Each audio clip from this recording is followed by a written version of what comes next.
Hi everyone, I'm Azalea from Rolling Sips, and this is our first YouTube video. I thought that I would talk a little bit about cocktails and storytelling. This is a cocktail that I just came up with. This is for the AZ 5Cs cocktail competition, where you pick one of the 5Cs for Arizona. The one that I chose is copper. I'm not going to be sharing the specs or that much detail here about the actual cocktail. Instead, I'll be sharing that in the description of the video. Instead, I'm going to be talking about how conceptually copper can relate to the cocktail and how you can incorporate storytelling and history through ingredients. This is how I work out all my cocktails. I kind of start with my specs, start with some conceptual stuff, and I like to draw the cocktail.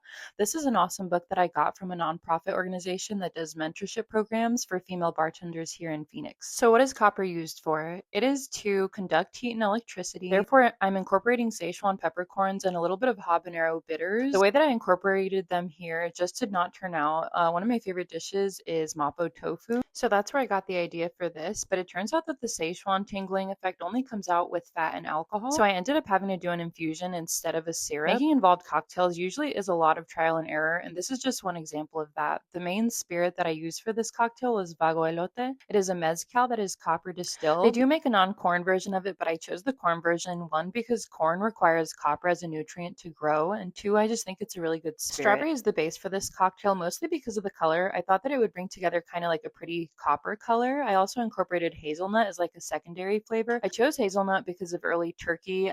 They are actually who get the credit for discovering copper, and they are the biggest producers of hazelnut. Finally, for the garnish, I was thinking of getting some kind of copper coin and garnishing, and then I brainstormed a little bit, and I figured I could make an edible chocolate coin.